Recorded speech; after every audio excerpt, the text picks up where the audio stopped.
Something extraordinary has just shaken the foundations of North American politics and energy markets. A move so bold, so unexpected, that it threatens to completely rewrite the balance of power between Washington, Ottawa, and the oil-rich province of Alberta.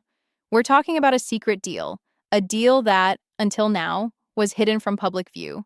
A deal between U.S. President Donald Trump and Alberta Premier Danielle Smith, and it's being described not just as a bombshell, but as a potential turning point in the entire Canadian Federation. So, what exactly happened? Why is Prime Minister Mark Carney scrambling to respond? And what does this mean for Alberta, for Canada, and for the future of US Canadian relations? Let's break this down step by step because the pieces of this story are tangled and every new detail only adds to the suspense. It started with whispers in Washington, reports that Trump had been holding private conversations with Alberta officials. At first, many dismissed it as speculation. After all, energy talks across the border aren't unusual. But then, documents began to leak. Not just casual notes, formal agreements, drafts with signatures, papers that pointed to something much bigger. What we're now learning is that Trump and Smith quietly struck a framework deal that would see Alberta dramatically increase its direct energy exports to the United States, bypassing Ottawa's regulatory chokehold. The plan reportedly gives U.S. companies access to Alberta's oil and natural gas at preferential rates, in exchange for billions in guaranteed investment directly into Alberta's infrastructure. In plain language, Alberta would sell energy straight to the United States, almost as if it were an independent country. Now, here's where the shockwaves really begin. Mark Carney, as Canada's Prime Minister, was completely blindsided. His government was not consulted. Ottawa was kept in the dark while Trump and Smith carved out what looks like a parallel economic pipeline between Alberta and Washington. Why is this so explosive? Because Canada's energy resources are supposed to be managed at the national level. Export permits, trade negotiations, international energy policy, all of this is meant to go through Ottawa.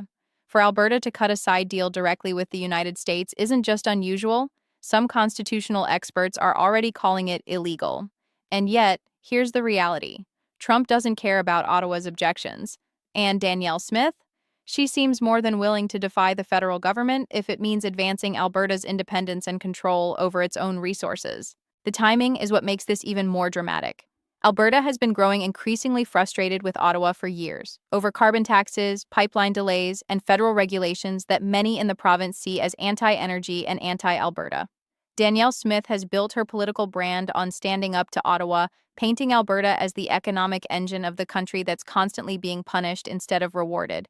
So when the opportunity came to deal directly with the White House, she didn't hesitate.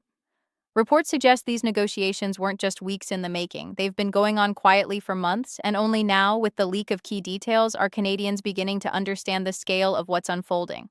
Let's step back for a moment and consider Trump's side of this. Why would he do it?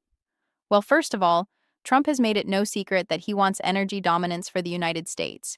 He's repeatedly vowed to secure cheap, reliable sources of oil and gas, not just to lower American prices, but to assert global influence. Partnering directly with Alberta gives him a strategic advantage, a friendly, resource-rich partner right next door, willing to sell energy outside of Ottawa's bureaucratic red tape. And let's not forget Trump's style. He thrives on disruption. He loves to cut deals that shock the establishment. And what could be more disruptive than driving a wedge right into the heart of Canada's federation? This is why Carney's reaction has been so intense. Sources say that when he was briefed on the details of the deal, he was furious and immediately convened emergency meetings with his cabinet. Ottawa is now exploring every legal and political tool at its disposal to stop this agreement from moving forward. But here's the problem. Much of Alberta's energy infrastructure already runs south into the United States. And if Danielle Smith decides to use her provincial authority to facilitate these exports, Ottawa's leverage may be limited. This raises an even bigger question. Is this just an energy deal, or is it the first step toward Alberta testing what life outside the Canadian Federation could look like? Think about it. For years, separatist sentiment has simmered in Alberta. Polls have shown anywhere from a quarter to a third of Albertans open to the idea of leaving Canada if things don't change. Most dismissed it as frustration, as a bargaining tactic. But this is different. Because for the first time, we're seeing a real-world example of Alberta acting as if it can negotiate like a sovereign nation. And the United States, the most powerful country in the world, is treating it that way. Carney knows the stakes. If he allows this to go unchecked, other provinces could follow Alberta's lead, striking their own deals with foreign governments. Imagine Saskatchewan cutting a food export deal directly with Washington, or British Columbia negotiating Pacific shipping rights with Asia. The entire Canadian Confederation could unravel. And here's the kicker. Trump seems to know this. In fact, some insiders are suggesting that destabilizing Canada's internal unity is part of his broader strategy. A weaker Ottawa means a stronger Washington. And with a divided Canada, the US would have far greater leverage in trade, energy, and security. Let's also not ignore the financial angle. Billions of dollars are on the line. If Alberta successfully redirects its exports under this deal, Ottawa stands to lose massive amounts of federal revenue. That means fewer dollars for equalization payments, fewer resources for national programs, and a direct hit to the federal budget. Carney's team is already warning of billions in lost revenue and potential damage to Canada's international trade reputation. But while Ottawa worries about lost revenue, many Albertans see the opposite, a windfall. New pipelines, new jobs, new investments, an economic boom fueled not by Ottawa's permission, but by Alberta's defiance. For Smith, this could be the ultimate political victory. The suspense now lies in what happens next. Will Ottawa move to block the deal in court? Will Carney attempt to punish Alberta financially, perhaps by clawing back federal transfers? Or will this escalate into an all-out constitutional crisis between the federal government and a province that increasingly feels like it can stand on its own? And let's not forget the international dimension. Already, global markets are reacting to the news. Oil prices spiked overnight as traders tried to digest what this could mean for North American supply chains. Analysts warn that if Alberta aligns too closely with Washington, OPEC could see it as a threat, potentially triggering new geopolitical rivalries. At this point, Canadians are left with more questions than answers. Is Alberta inching toward independence? Has Trump just thrown gasoline on the fire of Western alienation? And can Mark Carney keep the country together when one of its most powerful provinces seems willing to go rogue? While politicians scramble, the public mood is shifting in unpredictable ways.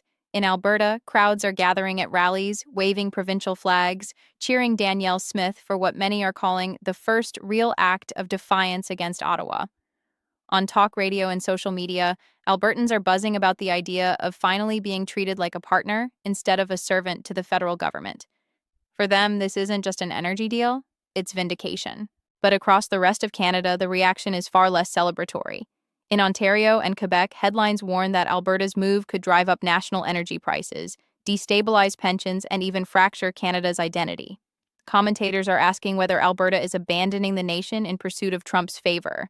And then there's the American angle. U.S. voters, many of whom are still frustrated with high energy costs, are beginning to hear Trump pitch this deal as proof that he can deliver cheap Canadian oil faster than anyone else. For Trump's base, it's another win. For Democrats and critics, it's proof that Trump is willing to meddle in Canada's internal politics for his own gain. All of this raises the suspense even higher. Is this deal an energy breakthrough, or the spark of a continental crisis that no one can fully control? This is not just an energy story. It's not just a political story. It's a national identity crisis unfolding in real time.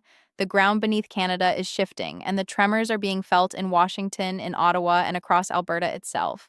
One thing is certain, this isn't the end of the story. It's the beginning of a high-stakes showdown that could determine whether Canada emerges united or whether this is the first crack in a federation that may not survive the pressure. So stay with me, because as more details of this secret deal continue to surface, the drama will only intensify. Trump has dropped his energy bombshell. Alberta has taken its boldest step yet. And now, all of North America waits to see what comes next.